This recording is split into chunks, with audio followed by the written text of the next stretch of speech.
Okay, hello everyone, good morning and welcome to our early learning event for SMITN, Smart Meter Innovations and Test Network, where we're sharing the results of the analysis to date ahead of our final dissemination event later in the year. The video is being recorded just to make sure everyone is aware, so the video will be available later on. So what we'll be covering today is giving a brief overview of the SMITN project itself, before going on to talk about the test network that was used for SMITN and how it was validated to give us reliable data against which to measure the effectiveness of the various algorithms that we used.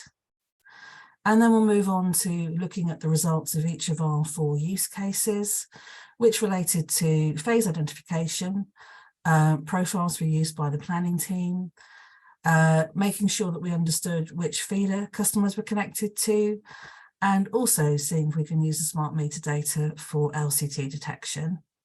And then at the end of the session, we'll have time for questions and going through the next steps. So if we start with an overview of the project, so SMITN is about using the smart meter data in ways that are innovative and have not been used before, to try and help us to understand more about our own network and improve the quality of our network data. So there are 4 main use cases, as I said, looking at identifying the phase to which single phase customers are connected, also using the aggregated smart meter data to help us create planning profiles for distribution substations. We need to make sure that in our data we have customers connected to the right LV feeder and sometimes even the right substation. So that was another important use case. And then finally, LCT detection is a perennial issue. We don't have all of the LCTs correctly registered on our network. There's several records that are missing, quite high percentages in some cases. So that was another thing that we wanted to see if smart meter data could help us with. So it's getting that extra value from the new data that's available. And we also wanted to be able to have really good validated data to check these algorithms against. So there was a process to create a test network and to validate all that data. And that involved actually developing some new tools to support that. And Joe will go through that later on. In terms of the partners on the project, CGI picked up the role of doing the data processing and creating the infrastructure to apply the algorithms and to evaluate their performance. And also we're involved in selecting the algorithms, understanding how the different options for those and processing those. HASIS developed the new feeder finder and carried out the surveys. Loughborough University had done some related previous work for us, looking at how we could, looking at the impact of the penetration of smart meters on a network on the accuracy of how well we could estimate the load at the total substation. So they built on that during SMITN, and they selected the test network and were advisory on selecting the algorithms to be used and have performed quality reviews. Oh, excuse me. And then GHD provided additional quality validation to make sure that the algorithms were correctly set up in the analysis environment that was put together by CGI.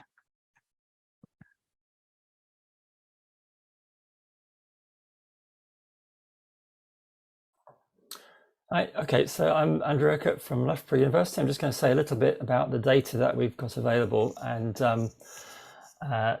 to some extent how that has constraints and limitations, which gives rise to the need for the use cases on the SMITN project. So from the smart meters, we're able to obtain voltage data, and that's for each individual smart meter. That can be at 1 minute resolution. The default is 30-minute, and obviously if 30-minute is acceptable, that's a significantly lower bandwidth to transfer that data rather than 1 minute data. So we would use that if we could, which we've looked at. For each individual customer point, which is the MPAN, meter point number, we're able to see a monthly demand figure, which gives the demand averaged over the month for that one MPAN. The half-hourly data, because of privacy requirements, it's not possible to see individual customers, so that's aggregated across all of the customers on a feeder. So that gives the feeder demand for the customers who are registered with smart meters on that feeder. Usefully for the use cases in looking for generation, it's possible to see export data individually at half-hourly resolution for each MPAN. And that's deemed not to be personal information because that's generation. So that's obviously useful in looking for generation there. And we can also see various threshold crossings and alarms, which we haven't found to be of significant value so far. So it's mainly the voltage and load data that we've been using. Together with that, there are the various network and asset databases. So we have the GIS, which gives the network diagram, and that's electric office. That covers all the voltage levels, but we're principally concerned with the LV here. So that's got the routes of the feeder mains, the service cables where they're known, and also the customer locations marked on there. Together with that, we've got the asset database, which for NGED is Crown. So that gives us the annual consumption for each customer, including the customers without smart meters. So we have a record of consumption across the year for everyone. And we also have a record of the substation and feeder that the customer is thought to be connected to. And together with that, there's information on the profile classes and time pattern regimes for customers who've got multi-rate, multi-tariff meters. And for the test network, we have the grid key substation monitoring. So that gives us 1 minute voltage data, current and power. So we have that for each feeder and for each phase. And that instrumentation is not business as usual, but is very useful in the test network so that we can validate the algorithms that we're developing and have some confidence that when they be rolled out for business as usual without monitoring at the substations, that they would be giving useful information. Thanks, Debbie. Can you go to the next slide, please? So effectively, there's two routes to getting a view of the customer connectivity. The GIS, which is electric office, has got a very good representation of where the feeder mains run. And they are labeled with the individual circuit IDs, so they're known to be a particular feeder. As I mentioned, some of the cables, some of the services are shown. So for those customers, we know very precisely which feeder they connect to because it's drawn in the diagram. But for most of them, we don't see that. So we have a location, and you can infer which feeder a customer is connected to by the fact that it's the one that's nearest to them. But that may or may not be really the feeder that they're connected to. And then we have the asset database, which tells us which feeder a customer is on. But that's maintained separately from the GIS data. So in some cases, those two sources can become different. And then there's also a possibility of numbering differences between those. And the diagram there shows an example of that. And this is where there's a substation that was originally kind of 5 ways at the cabinet bus bar, 4 of which were used. And then that substation transformer was replaced, and then a new 7-way cabinet was put in. And for convenience, the jointers have connected the cables from ways 3 to 6 rather than ways 1 to 4. So straight away you've got this possibility of the kind of the records showing the network diagram becoming adrift from the database with the feeder records, because those two things need to be maintained in sync. And there's a question of interpretation of whether someone numbers one from the left or whether they just take literally the first way on the cabinet. So that is kind of the underlying issue of why we need to work out again which feeder the customers are connected to. Okay, thanks, David.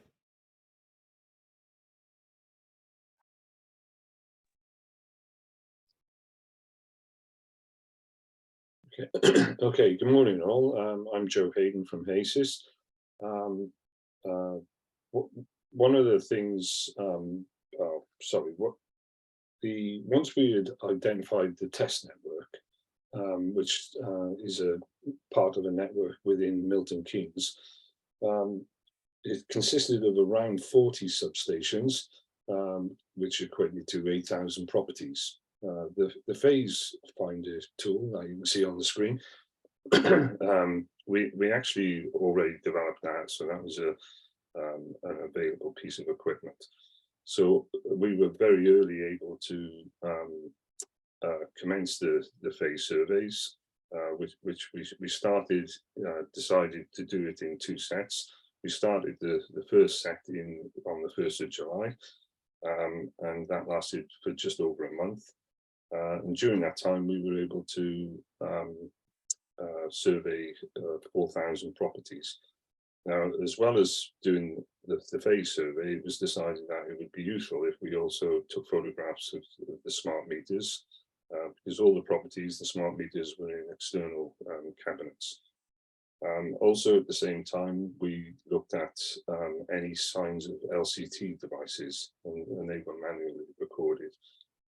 The phase, the identified phase was manually recorded, and also the unit was uploaded into our server, so we had the data captured for that as well. The second set then commenced at the end of October and was completed early January this year.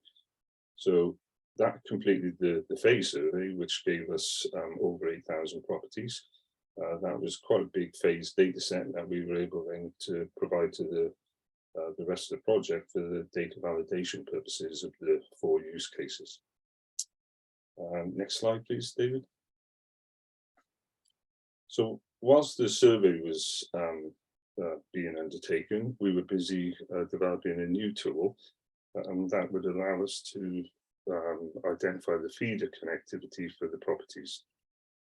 This tool consisted of 2 main components. One was an injector putting signals down the feeder, and the second one was the detector that would obviously pick up the injected signals that we were passing down the feeders. So these signals were 5 megahertz carriers with unique codes on each of the 4 feeders. We could inject into 4 feeders at the same time. Having these different codes on each of the feeders allowed the detector to identify which feeder was which. So as Andrew mentioned earlier, the order of which feeder, the numbering in the LV pillar, we took as being feeder 1 was on the left and feeder 1, 2, 3, 4 across the bottom of the pillar. And you can just see the injector in the top picture fitted into a substation, and you can see the cabling going into the bottom of the LV pillar. The detector, you can see the gentleman there with it over his shoulder. So that allowed our surveyor to walk along the street. He could, with the network diagrams, he could see where the feeders were and confirm where the feeders were.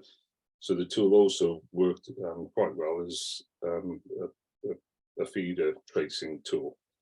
But with the unit over his shoulder, that was connected to a tablet that using Wi-Fi, and that he was able to see the various signals from the injector traveling down the feeders. So if he walked down the street and he just saw the one feeder, then we could identify what feeder that was. If there were multiple feeders going down the street, we could see all of those feeders individually as well.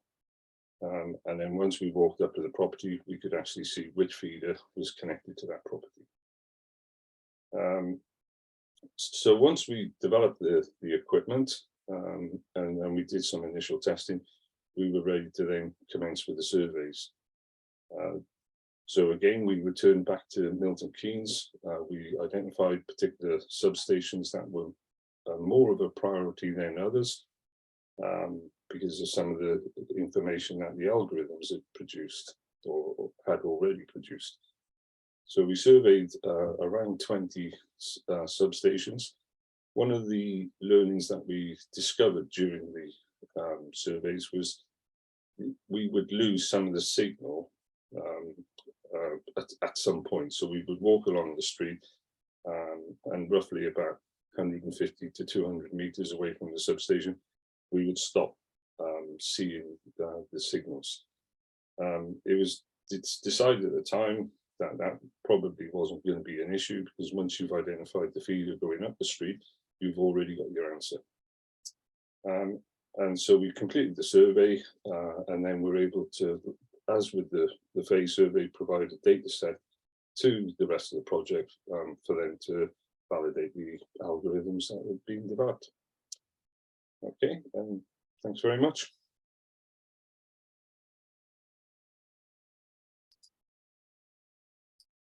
Hello, I'm Sara from CGI, and I'm going to talk about the first use case, the phase certification. So in our selected area, there are around 8,800 properties, from which 47 of them have installed a smart meter. This is slightly higher than the overall average for NGET, which is around 40%. Initially, half-hourly voltage data was requested from the devices. Around 57% of the devices gave a response. Then a request was then issued to all devices to amend the average voltage measurement period to 1 minute. And from these devices, the 20 to 82% of the devices was managed to reconfigure to 1 minute. Then analysis has been undertaken to identify anomalies in the time series voltage data. In particular, we found unusual low voltage readings in both 1 minute and 30-minute data. And because these data quality issues could degrade the performance of the analysis and to the applied models, we removed the very low values that we identified. So a second data issue that was identified was a smart meter voltage reading clock offset. So there are a number of smart meters whose voltage profile curves lead to the substation voltages, and others which lag significantly. So we can see an example of that in the figure on the bottom right. So in the green line, we can see the smart meter that has an offset, that has a clock offset. In order to deal with this issue, we implemented an offset checking algorithm. It checks between -60 and +60 minutes for any potential offset. And once the algorithm identifies an offset based on the voltage correlation results, we apply this offset and we corrected the voltage curve. So that's how we deal with the offset issue. Then another data issue that was identified was the measurement interval synchronization. The half-hour voltage readings from smart meters use intervals within a bit arbitrary starting time within clock half hours. And this was a very important issue, because when we do correlation and clustering, we compare the voltages from smart meters and aggregate directly. So to deal with this issue, we created two approaches. One is a simple timestamp rounding. So for the 1 minute voltage data, the timestamp cycles had been routed into the closest minute, while for the half-hourly data, the minutes have been routed to the closest 30-minute period. And the second approach, we use linear interpolation. And linear interpolation is very helpful while searching for the value between given points. So with other words, linear interpolation allows us to estimate voltage values at times that we do not have them, given that we have readings soon before and soon after the time. Thanks, David. Can we go to the next slide, please? So in the first approach, we correlated the smart meter voltage data with the voltages with the secondary substation. So 3 correlation results are obtained for each single phase smart meter, and the assigned phase is the one with the highest correlation. So to address the clock synchronization issue, we tested the routing and the linear interpolation approaches as we discussed in the previous slide, but we didn't find any major difference between the two approaches. Then we tested the use of time series voltage data and time series of voltage step changes as the input to the correlation, and we found that we have a small positive impact in the correlation results when we use the step changes. So that's what we adapt as our best approach. So 1,116 out of 1,347 devices labeled correctly based on HACES data, which is an accuracy of 0.83. And there are 60% of substations have accuracy score higher than 0.8. And for the rest, we are still investigating what is the discrepancies between our results and the validation results. And we actually expect that these numbers in the dissemination webinar will improve. So we'll have a higher accuracy in the rest of the substations. Next slide, please. So in the absence of any secondary substation monitoring, which is the case for the vast majority of secondary substations, the phase identification algorithm attempts to cluster the single phase smart meters into 3 phase groups. Of course, the limitation of this approach is the absence of the actual phase reference. So we don't know if it's L1, L2, L3, but the phase information can be stored in a sequence of numbers 1 to 3, and then label can be assigned afterwards. So our algorithm first calculates the voltage correlation between its pair of smart meters. Then it clusters the smart meters into 3 groups using unsupervised machine learning. 2 clustering approaches were applied, K-means and hierarchical clustering, and we found that hierarchical clustering performed better than K-means in this problem. Also, we tested again the use of voltage step changes, and we found that in this case, the voltage step changes perform better as well. Moreover, after calculating the voltage correlation for each smart meter pair, we apply Fisher's transformation. This transformation accentuates the differences between correlations that are close to unity and gives transform values that extend to infinity. However, it didn't improve the results, so we didn't add it in our last approach.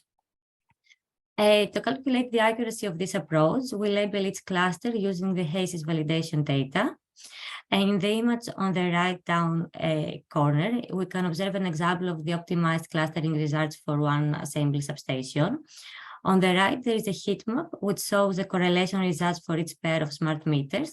The green colors represent the pair of smart meters that are highly correlated, while the red colors are the smart meters with very weak correlation. So in this figure, the smart meters have been ordered based on the clustering group, and the algorithm assigned them 1 to 3 in 3 groups. We can observe how in this one, we can observe how the algorithm managed to create 3 very distinguished clusters, 1 for each phase. And in this approach, overall, 1,076 devices out of 1,347 devices have been labeled correctly. And again, we use the HACES validation data. Moreover, we compare the performance of the algorithm using the available 1 minute. Sorry, David, can we go to the next slide, please? Thanks. Moreover, we compare the performance of the algorithm using the available 1 minute and 30-minute data. The algorithm breaks down the data into different time ranges. Initially, the algorithm uses all the available voltage data and then breaks it down by month, week, day, 6 hours interval, and calculates the average accuracy and the standard deviation for each time period for each substation. The assumptions that we want to test is if high resolution data perform better because it can capture more information, and or if the clock offset, the time interval synchronization, the issues that we discussed before, impacts the lower resolution data and decrease the performance of the models. So to do so, we resampled the 1 minute data to synthesize 5, 10, 15 minute and half-hourly voltage data. Looking on the graphs on the right, we can observe that using 1 minute data, the phase identification accuracy is maintained even with the measurement duration reduced to a period of 6 hours. So even if we use 6 hours of only data, the accuracy didn't change with the 1 minute data. However, we can observe that the accuracy drops as we decrease the resolution of the data, especially when the sample size is reduced below 1 week. So in approach A, we can see that the results are more stable, but in approach B, the resolution of the data has a bigger impact. So we need to note as well that the accuracy decreased significantly in both the synthetic half-hourly and the real half-hourly data. But we have further decrease with the real half-hourly data, which means that this confirms the impact of the measurement interval synchronization and clock offset in lower resolution data. Can we go to the next slide? The purpose of this section is to assess if the results from approach A and approach B consistently agree. The accuracy of approach B is calculated using the results from approach A as validation set. Approach A will work well regardless of the number of smart meters per secondary substation, as we apply direct correlation between each smart meter and the grid key data. But approach B could be compromised if there is insufficient neighbors to form a cluster. In the figure, we can observe that the results from approach A and B are consistent in more than 90% of the substations, and both methods provide good agreement, even where there are a low number of smart meters in some substations. Could we go to the next slide, please? In this slide, we summarize the key learning points for the phase identification use case. Improvement smart meter voltage data capture process will significantly help to identify the phase information for more customers. Phase identification using voltage data works really well, either using the substation monitoring as a reference or using the clustering approach. However, in the clustering approach, we still need to identify the actual phases of the clusters, L1, L2, L3, using phase data that are already available. Moreover, the clustering techniques are more dependent on having sufficient smart meters on each phase. Additionally, high-resolution voltage data can lead to more accurate results, particularly when used in clustering algorithms. However, using 5-minute or 10-minute voltage data, it can be used as an optimum balance between accuracy and data management effort, but this needs a little more investigation. So we are still working to understand the discrepancies between the algorithm results and the validation data in some substations. And we will present the updated results in the dissemination workshop. And finally, the phase identification approaches, of course, depends on correct connectivity between MPAS and substations, which links with our feeder identification work. Thank you.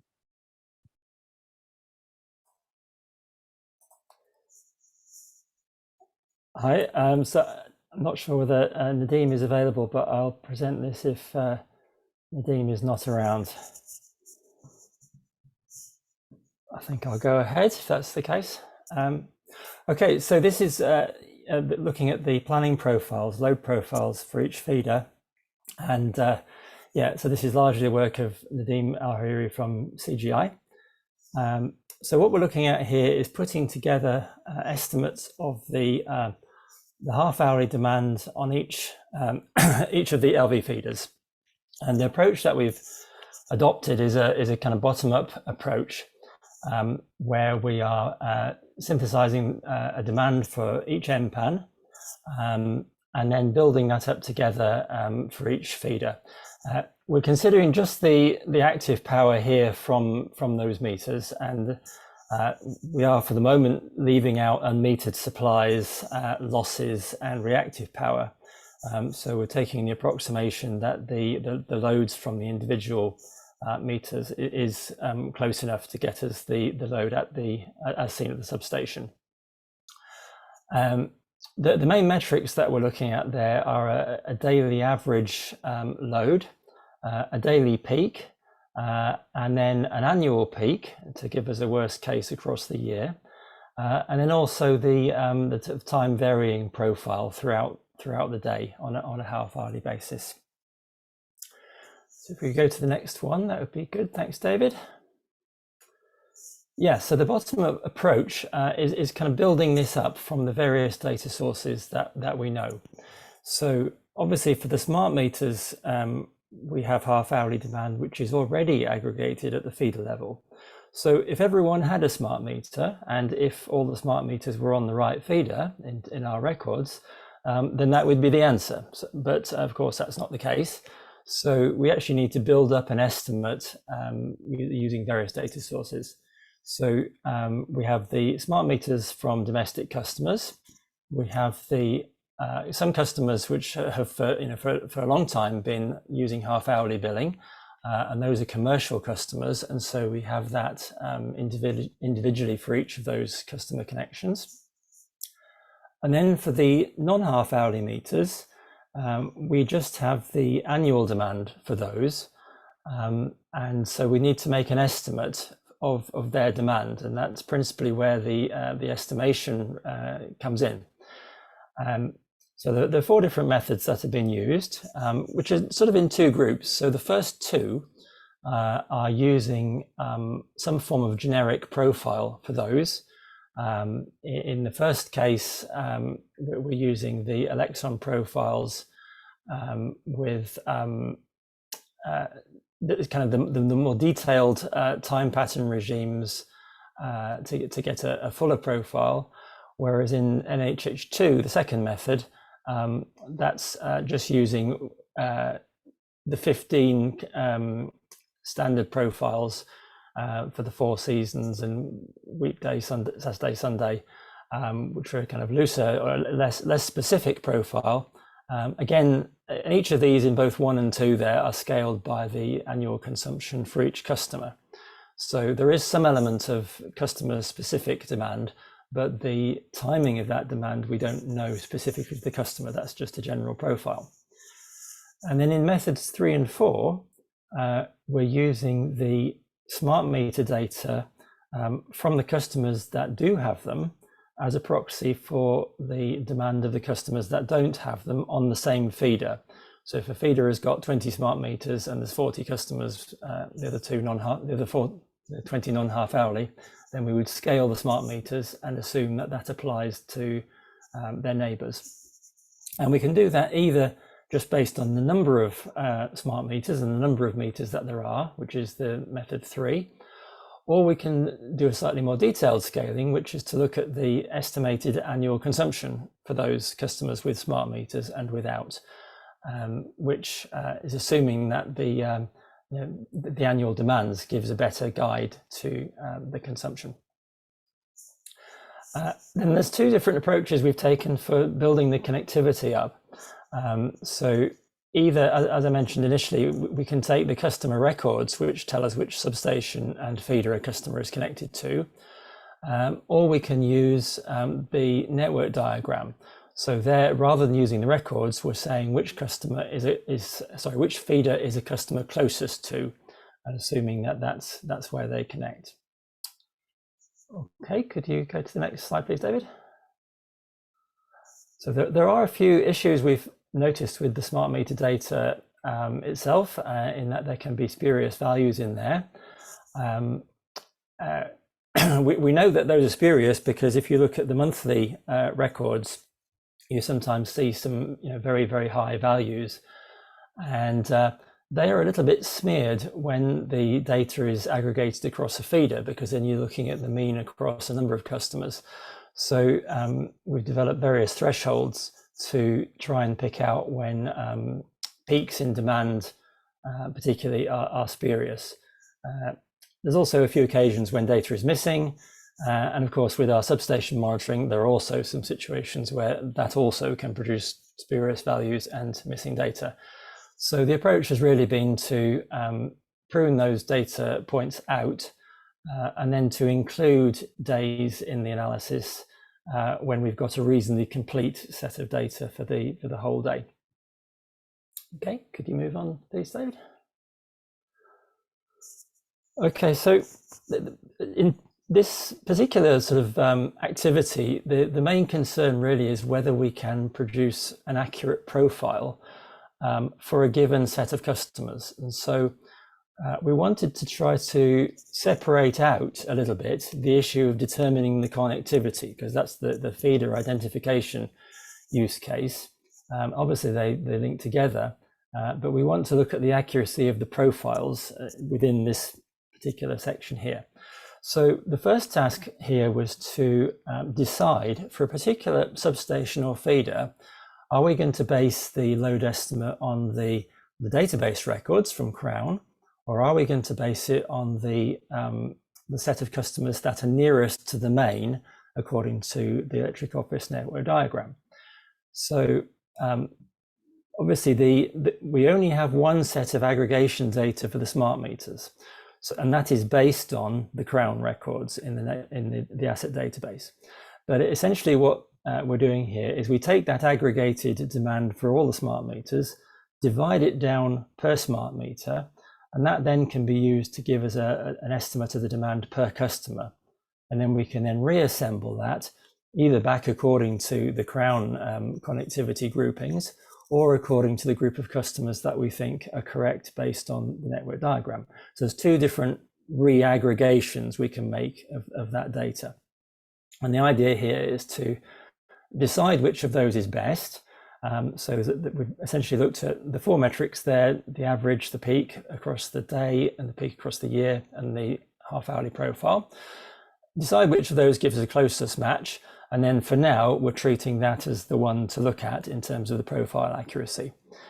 And what we found is that for a large group of the substations, we get a reasonably good match, but there are some where we don't get a very good match. And so for now, we're leaving those out of this because there's connectivity issues there that we need to resolve from the feeder identification use case.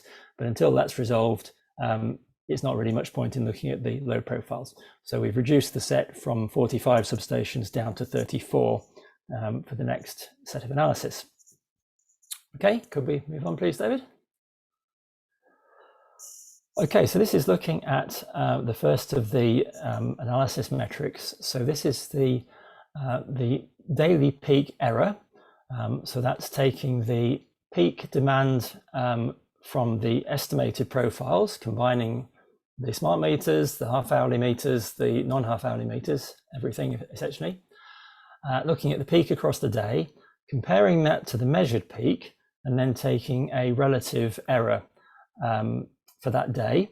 So obviously we then get a result for every day in the measurement set, and we then take a root mean square of all of those measurements across the period, which is close to a year, but not quite for all of the substations. So we get a single metric for every substation or for every feeder. So we can look at it for substations with the graph on the left, or feeders, which is the graph on the right. And you can see that the errors in estimating the daily peaks are kind of between 5% and mainly around about 15% for the substations. It's slightly better for the, slightly worse for the feeders, where it's going from 5 up to about 20%. So obviously the increased level of aggregation in the substation data is to some extent smoothing out some of the errors in our estimation. But anyway, that's the kind of accuracy that we're getting so far with these techniques. And you can see across the four methods, which are the 4 lines on the graph, for this particular metric, they tend to give a fairly similar level of agreement in terms of predicting the daily peaks.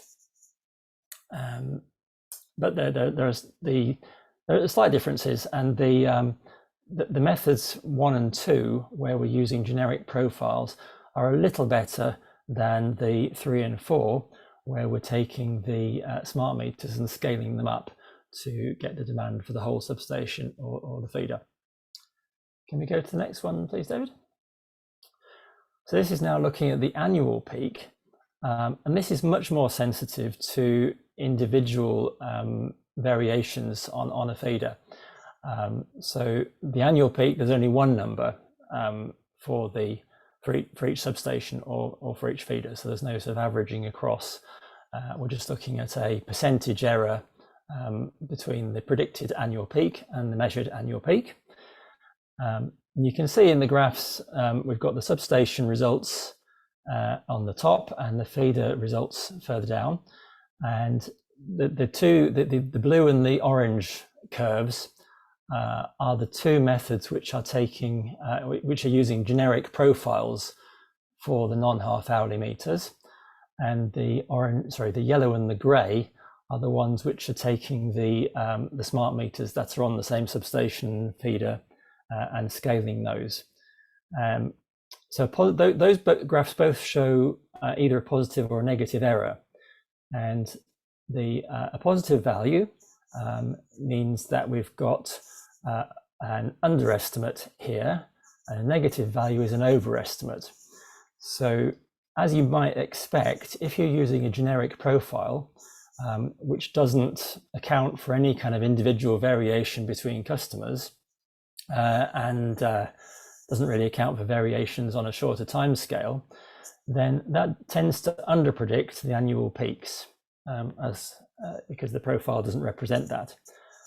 Whereas if you're taking a small number of smart meters and scaling that up, that's missing the diversity benefits that you would get if you aggregated multiple smart meters together.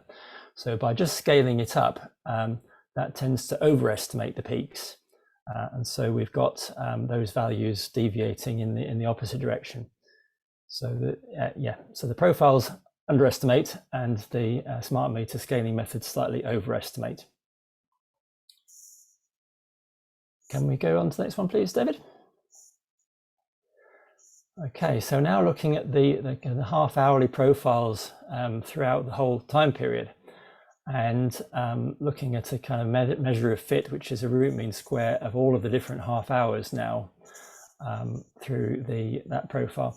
And again, you can see that the blue and the orange, which are corresponding to the profiled methods, are lower errors than the methods which are scaling the smart meters, which are the yellow and the grey curves. So generally, that's a consistent trend across all of these methods, and applies to this as well.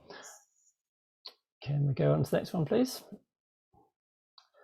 This is just looking in detail at some actual predicted profiles, and we've got just the methods 1 and 4 here.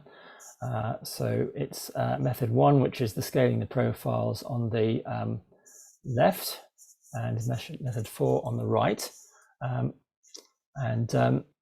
Yeah, you can see that both of them are actually giving a reasonably good fit to the measured demand. And this is choosing a case where the mean error was only 2%. So that is basically that. But we know that this is a good one. And again, you can see that the green graphs are slightly better than the blue ones on the right, which are the smart meter scalings.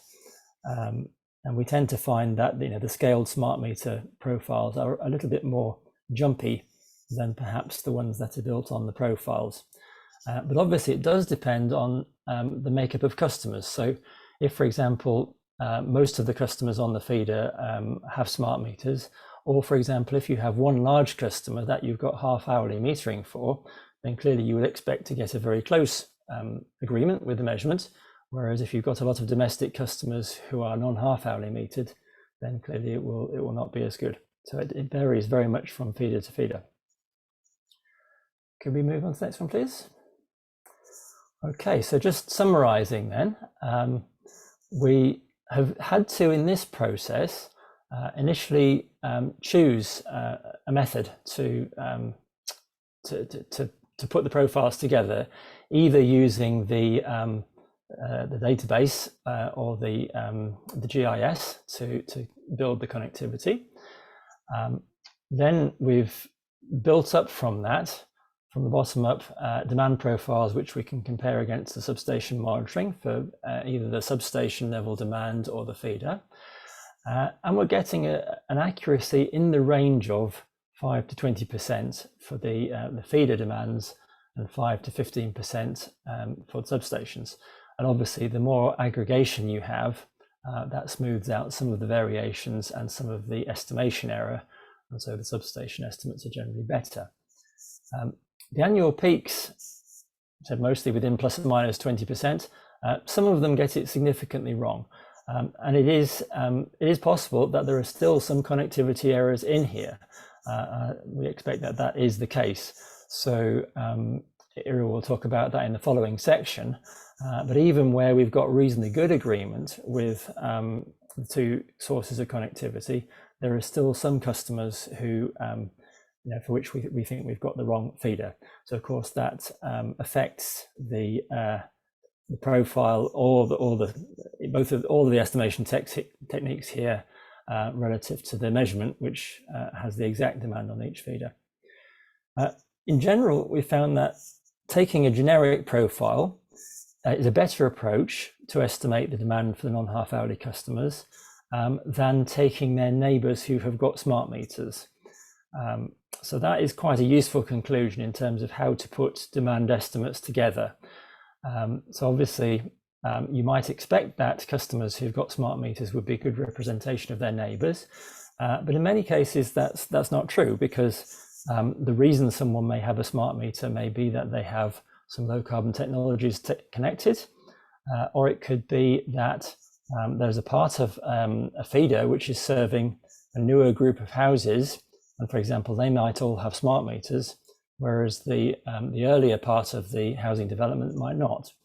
So there's a number of reasons why customers with smart meters are not necessarily representative of their neighbours who don't have them. So the use of the generic profiles is generally better there. Okay. Oh, and then there's a final note that so far we've found that roughly the errors are similar throughout the days of the week and the months of the year. There's possibly there's some slight differences that we'll investigate a bit further, but broadly speaking, there's no obvious sort of weekly or daily pattern there. Okay, so I'll hand back over to Iro, who's going to talk about the feeder allocation use case.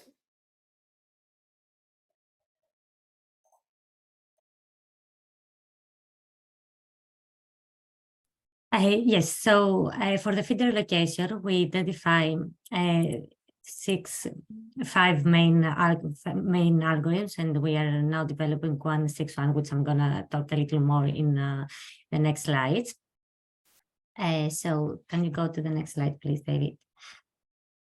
So during this SMITN analysis, we identified that there are many discrepancies between Crown and electric office data in relation to MPAN to feeder connectivity, as Andrew has mentioned in the previous slides.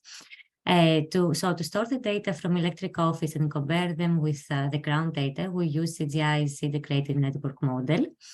In areas where meter information has been populated in electric office, as well as the service connections to the main cables, we were able to assign substation and feeder number to each meter using the information that exists in the electric office cables. We called it as connectivity approach. And in areas where the meter information is not available in electric office, we use the meter coordinates from Crown data. And distance function was used to find the distance for each meter to its closest LV feeder. And so each meter will be assigned a feeder using, we call it as proximity approach. The algorithm then compares information from Crown and electric office and flags the properties where the LV connectivity is different in the two systems. So from the figure on the right, we can observe that there are many discrepancies between electric office and Crown in most of the substations. And we can observe as well that some substations which has the complete orange bar means that they probably have a feeder numbering issue, as Andrew described in the beginning. Next slide, please.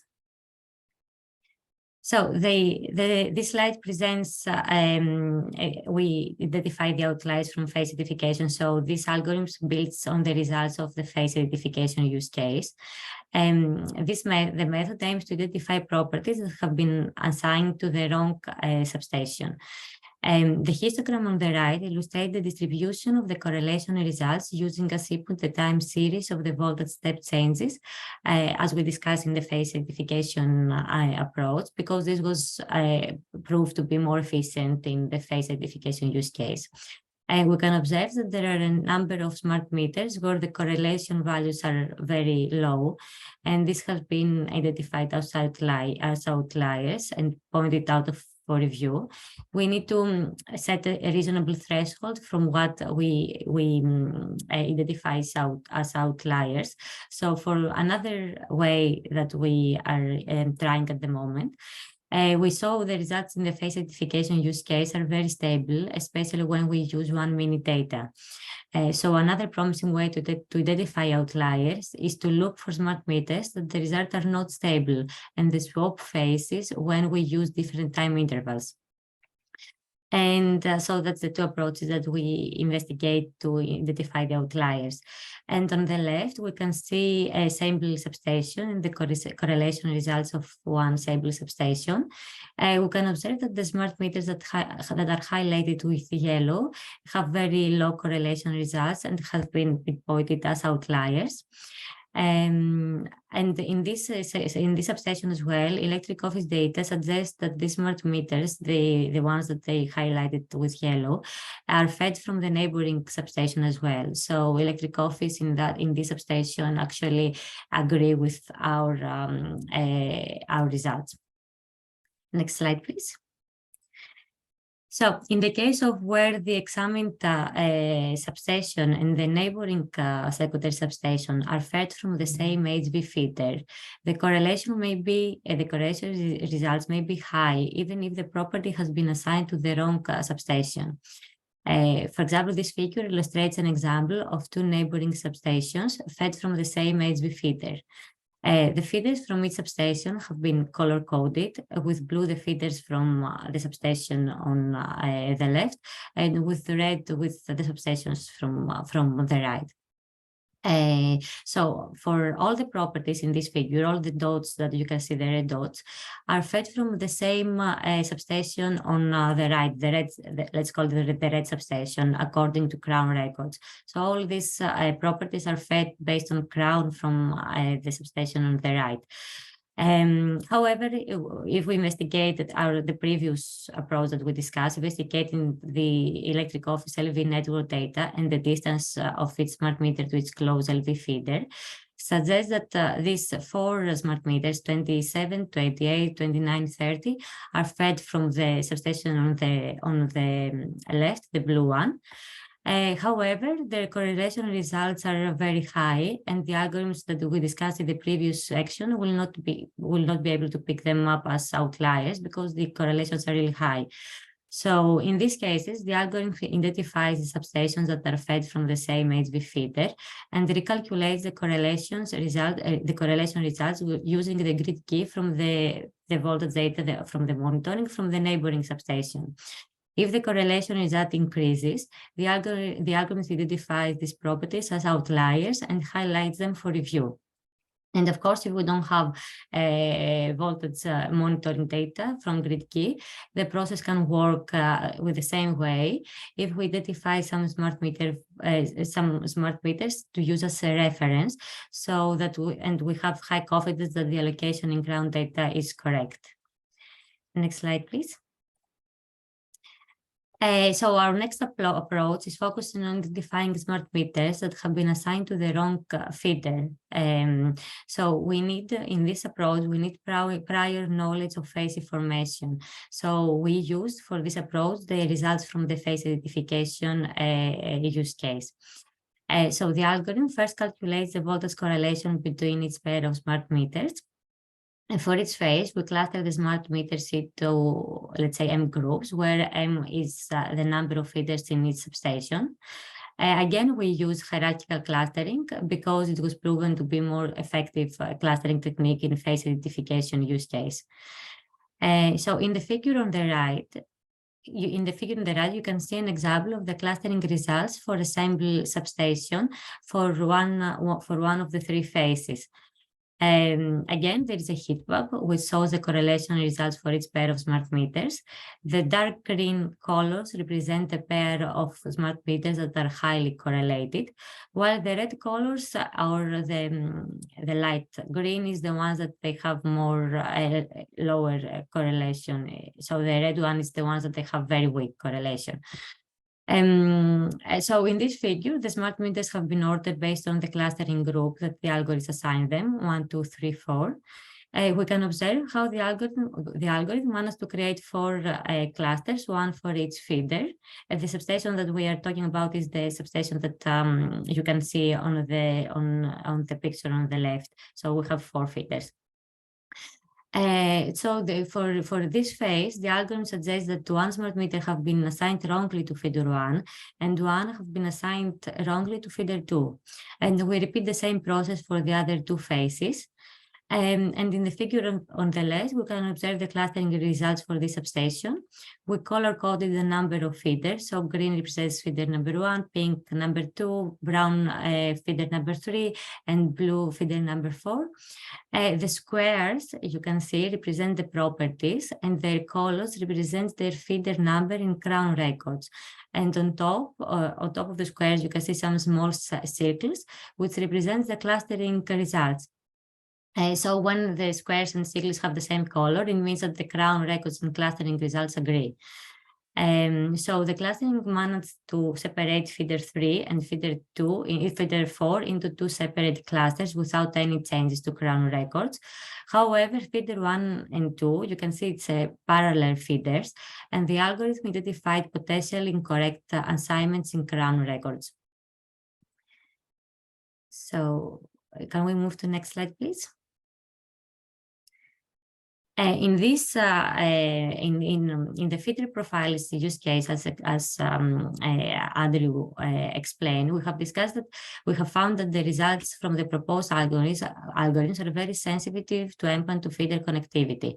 The algorithm used the connectivity data both from Crown and electric office, and the results varied significantly. However, there were cases that the daily mean absolute percentage error has decreased significantly when the algorithm used the connectivity data from one source, let's say from electric office instead of Crown. But there were cases where Crown data seemed to be more accurate than electric office. So here we discuss how we can use the feeder profile. We picked NHH1 approach to validate the Crown and electric office discrepancies, and which will give us another way to validate the connectivity of the 2 sources. So the algorithm detects the feeders with considerably low daily mean absolute percentage error when utilizing the data from one source, but the error increases significantly when the other source has been used. So then the algorithm identifies the properties that they are different between the 2 systems and flags them for review. In this figure, for example, we illustrate the profile for feeder 1 of the substation that we discussed in the previous slide.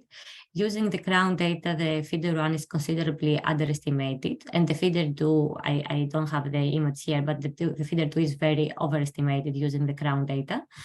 As we saw before, feeder 1 and 2 are 2 feeders that are running parallel, so they may be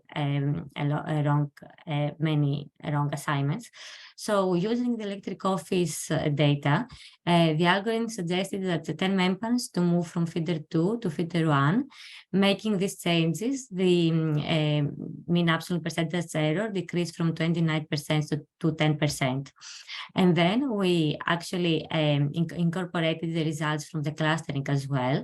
And we found some extra movements that the clustering has recommended. The clustering results are recommended. So when we implement the clustering, the changes from the clustering algorithm, the mean absolute percentage errors has decreased even more to 8.7%. And as a final approach, the last approach that we are looking is to correlate the smart meters voltage differences with the secondary substation voltages with the aggregated load on each feeder. But this algorithm is still in the development stage, and we will present the results in the dissemination workshop. But the results are looking very promising as well. Can we go to the next slide, please? So to sum up, our analysis shows that there are many feeder allocation errors in the database for most of the feeders, and some of the feeders appear to have numbering swaps. Moreover, many approaches that we have applied in feeder allocation use case require correct phase information. So the phase certification algorithms was very useful in this area. Also, during the analysis, we found that voltages for connection near the substation are very similar, so in each feeder. So the clustering algorithms could identify the correct feeder for the properties that are very, very close to the substation. But other than that, voltage clustering and correlation methods are looks very promising. We're still working on validating its individual algorithm using the HASIS feeder finder survey. So we will present the results of those in the dissemination webinar. And finally, we investigate how we can integrate all these algorithms into a robust solution that can increase the probability of data accuracy.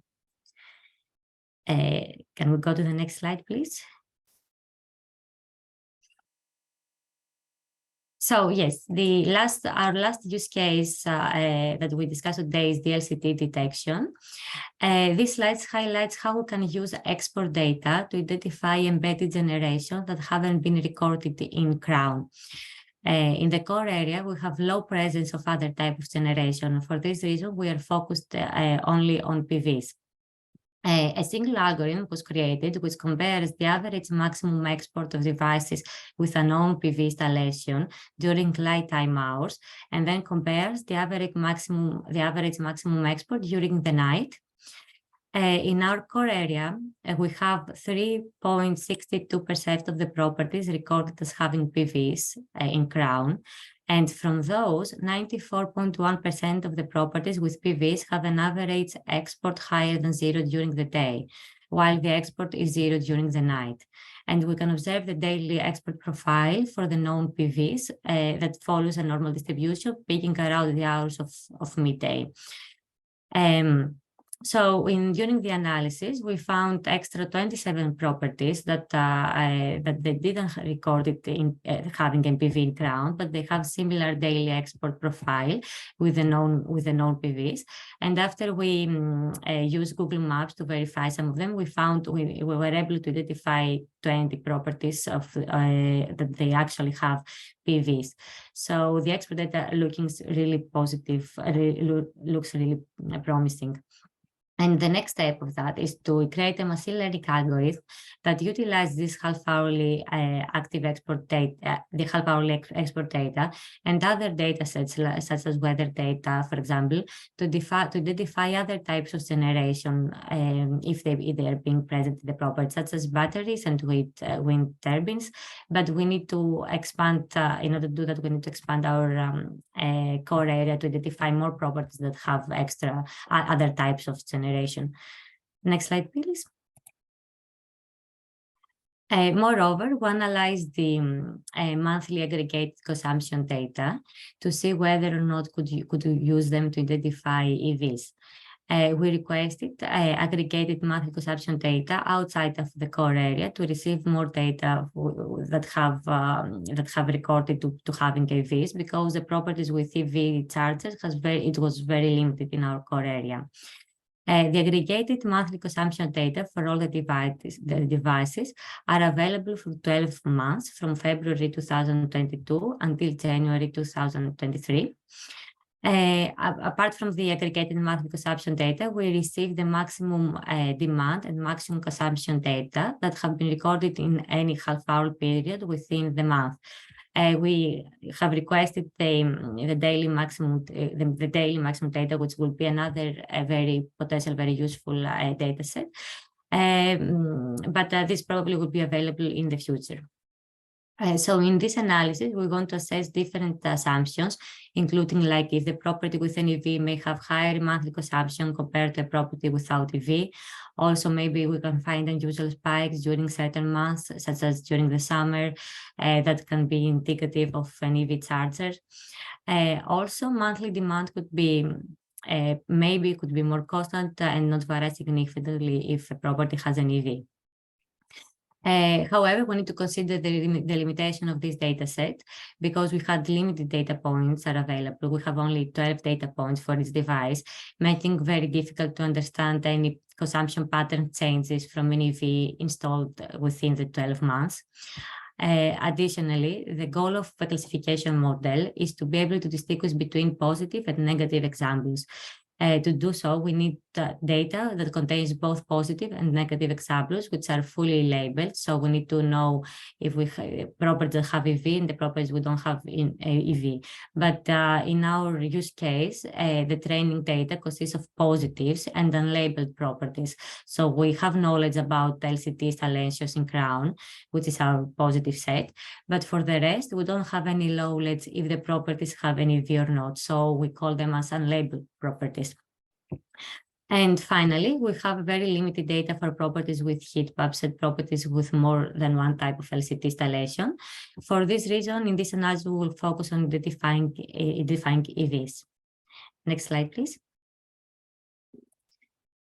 These figures illustrate the density plots for the average consumption over all months for each customer, the average consumption during the summer and during the winter, and also the density plot for the average reactive import for properties that having EV with the green, and without the ones that the unlabeled properties with blue.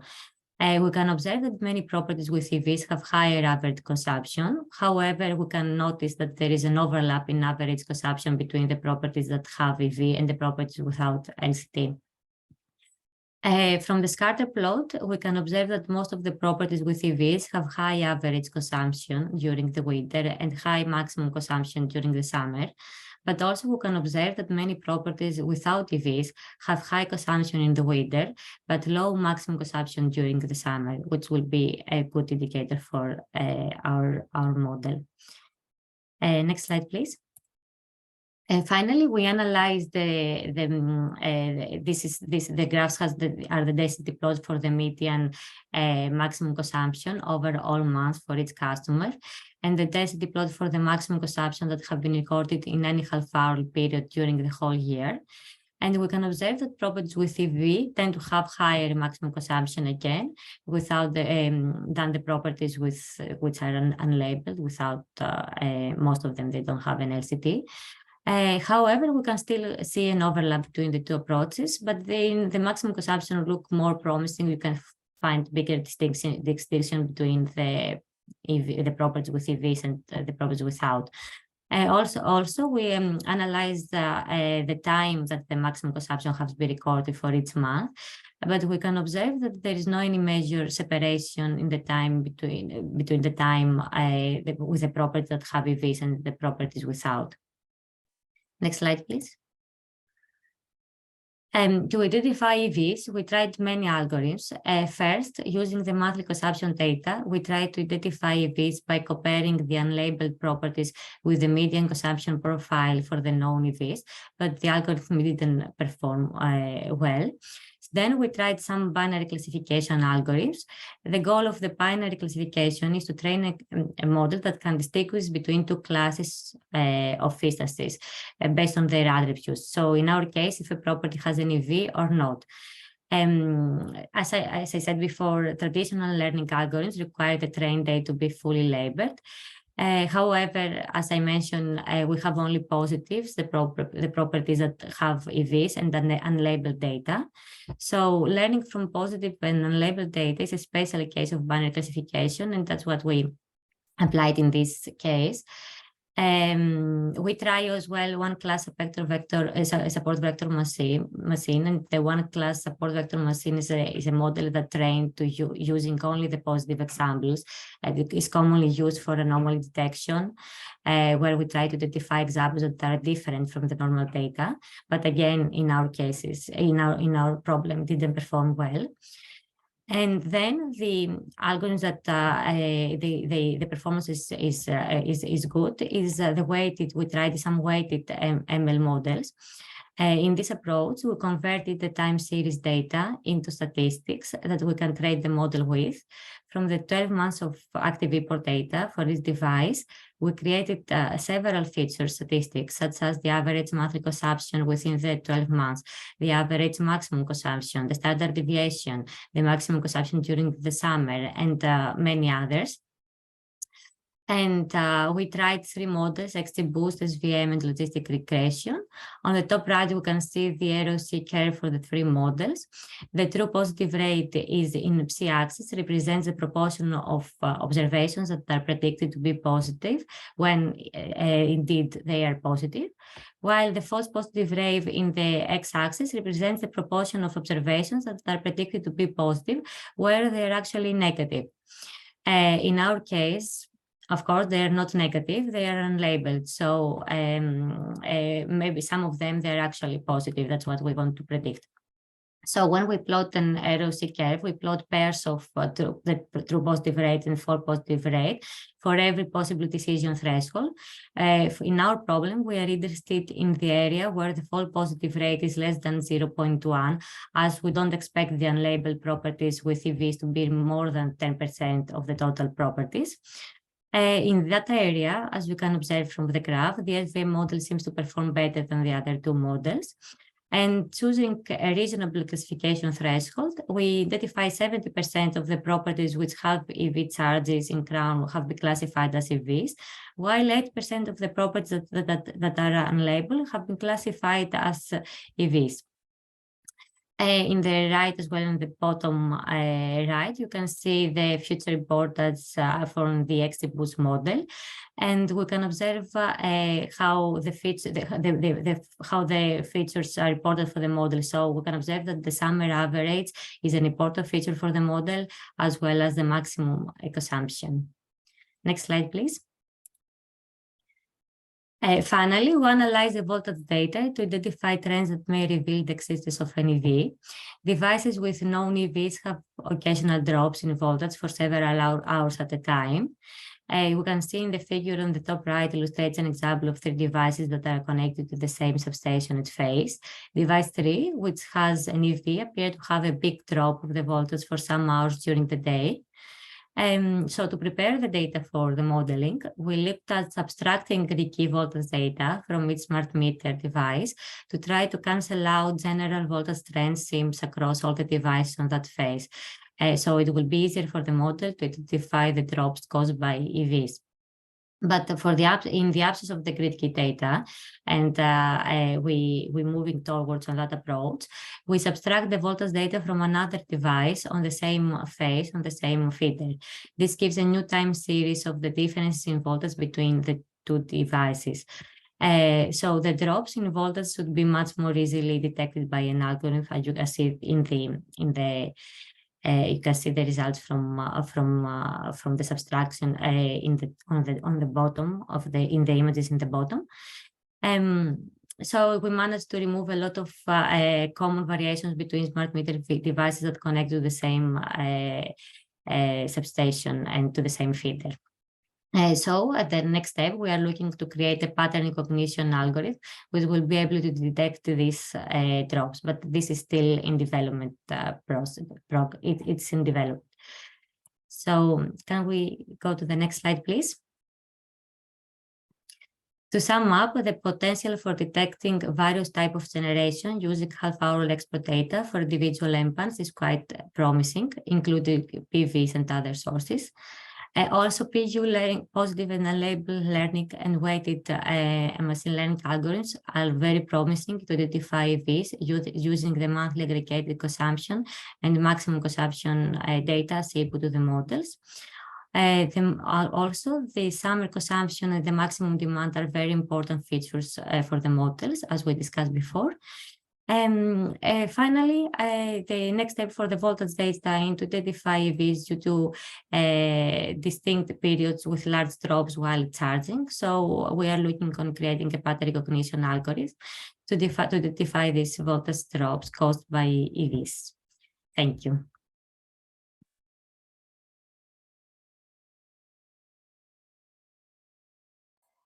Fantastic. Thank you very much.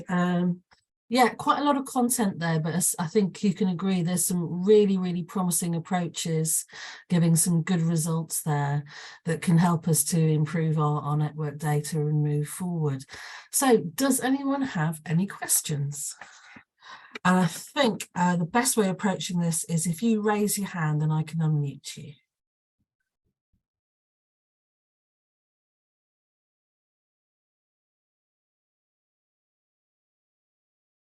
Salim. Can you hear me okay now? Yep. So yeah, very good presentation. Thank you for that, and very informative. How long do you think it will take for the next stage of your development of the algorithms? And, you know, that I guess you'll be sharing the analysis from as well. Is there a sort of an idea of how long you may take for the complete this work? Yes, so this is an early learning event just to share where we are up to now. The final analysis will be completed by around mid-May, and then there'll be a final dissemination webinar then, and then the closed down report will be published in July, I believe. I think that's on one of our later slides. Yeah, that's right. Mid-May for the final dissemination webinar, and then final close down in mid-July. Okay, that's good. Very good analysis. Thank you.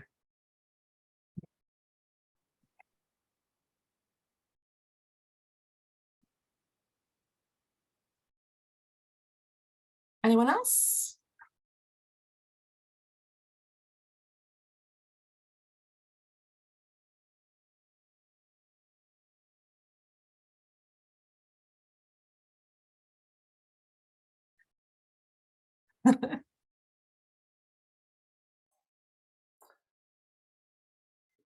Can I perhaps ask a question of some of the attendees, if that's nothing for us? So if we've got people from other DNOs other than National Grid, be interested in any comments whether this issue of the consistency of asset databases with the network diagram, is that something which is a common issue across DNOs, or is that something which is a little bit more unique to National Grid's systems? If anyone has any experience with that, that'd be interesting to know.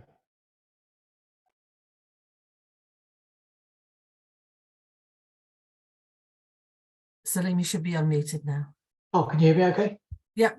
Yeah, so in response to your question, we've done some early analysis ourselves, but not in depth like you have. And yes, we found some good correlation between voltage profiles from the MPANs measured against the substations. So that's why I'm keen to see your output. But the other question I had was, will you be sharing the recording? Yes, we can share the recording, and we can share the slide set as well. And then what we'll do is we'll put those on our website. We can share them out, share links for those. And then when we've had the final webinar, we'll just replace that and update it so that it has the most up-to-date information. Yeah. But the reassuring thing is our sort of analysis we've done is sort of pretty much similar to what you're presenting in terms of voltage profiles, giving good results. That's good So news. Excellent. Thank you for that. Yeah, that's good to hear. One of the issues which Ira mentioned early on in the phase ID slides is that we find that quite a lot of the smart meters don't actually report voltage data, even though they are supposedly able to do that. And of the ones which do report it, we've been able to get some of them reconfigured from 30-minute reporting to 1 minute, but not all of them. Yeah, so that limits the visibility of being able to apply these algorithms. I don't know whether is that something which you've experienced as well? Sorry, am I still on mute? Can you hear me? Yeah, you can still hear you. Yeah. Yes, I mean, we didn't do a large population of meters, we did the small population. And, there are errors, we recognize that, where there are outliers that do not match the main profile. And that's as far as we got. We didn't sort of investigate why that was occurring, but we're guessing that's because if we'd gone further and examined the demand at those MPANs, that could have been causing the variations in the voltage variations, which I suspect is the case. But as you say, you can't get access to the half-hourly voltage profile for this kind of analysis. Yeah, that would clearly be useful, yes, if that was available individually, but obviously understand the privacy issues there. I was thinking particularly of the voltage. So all of them should be able to report voltage individually. But yeah, some of the actual meters just don't respond to those requests, the request commands. And we're not sure whether it's the meter manufacturer or the configuration by the supplier or something within the DCC chain. But we find at the end of the chain, some meters just don't respond with voltage data, which obviously means we can't then apply the techniques to try and detect which phase they're on or which feeder. Yeah, I mean, we haven't gone down to the route of identifying if you've got multiple feeders, which feeder that's on yet. That's work to be done. Yeah. Myzura, you should be unmuted now. We get half-hourly data from SMITN, but we don't get it on a daily basis. We get it back on a weekly basis. SMITN we're having issues with, so we don't get it as often. Sorry. Sorry. Yeah, my mic is somewhere else. SMITN, we are not having any issue getting the data from it. But we're not getting it on a daily basis. We're only extracting it on a weekly basis for the SMITN that we have. For SMITN is the one we're having issue where we're not getting the data from SMITN on a scheduled basis, essentially. But we are getting it okay, actually, from those meters, half an hour reads. Okay, that's interesting. So I think we've found that the demand reads work very well. So we're able to see the demand, the half-hourly demand for, well, it's able to be read from each MPAN. Obviously, we can't retain that in an unaggregated sense. Within the project team, we don't even see it. But it's possible to obtain it for, I think, SMITN and SMITN meters. So the success of the demand reading has been very good. Although within what you do find is that for a given number of meters connected to a feeder, from half hour to half hour, there are some that don't report. So if you have 50 meters connected, you might see 49 readings or 48, up to the potential of 50 that there are. And we're not quite what's causing that individual variation, we don't know, but most of them do report. Yeah, no, I understand that. There's a comms reliability. It's whenever we run our projects, we run our weekly projects. There are some meters where we'll get it for 1 week, we don't get it for the next. And then, it's a comms issue. We're assuming it's a comms issue. Yeah, it's hard to tell at the end of a chain, isn't it? I just received the data, so I don't do anything else real time. Yeah, exactly. But certainly the data team do try and retry their reads So if it doesn't work the first time, then the process goes back to try and recapture it to get the full set of data where it's possible. And the meters themselves do record, I think, a 13-month history. So there is a good possibility to go back. For voltage read, Oh, not depends for on what your voltage, no, for for load. demand. Yeah, we don't get demand. It's for the GDPR. We're not able to get anything beyond monthly read. Okay. Yeah. The voltage is a much shorter time period, and obviously it's 3 months. 4,300 reads, which on a 1-minute basis only gives you 3 days. 1 day. Oh, okay. Yeah, that's true. So you've got to be pretty quick to get that data, otherwise it's gone. Yeah, that's and that will be reliable on the comms. Yeah. Yeah, I think that's why it's worth pursuing whether 5 or 10-minute data. It gives a sort of a better overall balance between accuracy and data management overload. But yeah.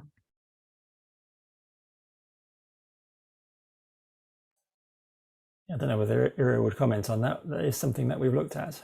With synthesizing 5 minutes and 10 minutes. Yeah, we synthesized it 5 minutes and 10 minutes from the 1-minute data, and we saw that when we do correlation with the monitoring folders data, it works okay, and you don't have big drops in the accuracy.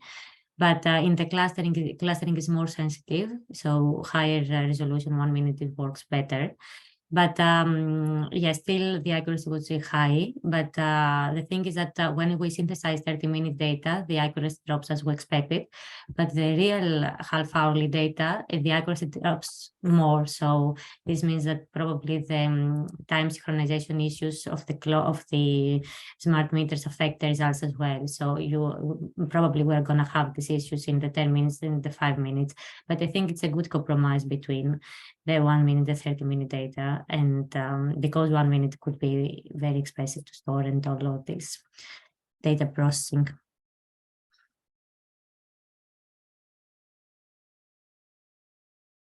Okay. So I'm not seeing any more hands raised. One final chance then to ask any questions. No, in which case, just to round off then, as I said, there will be a final dissemination webinar in mid-May, and that will include the final sets of results. I think in the presentation, there were some things that were being tweaked and finalised. And then the closed down report will be published in mid-July. So if there's no further questions, thank you everyone for attending today. I hope that was useful, and thanks to the team for their presentation. Okay, thanks everyone. Thanks, Jenny. Thanks, everyone. Thanks, everyone.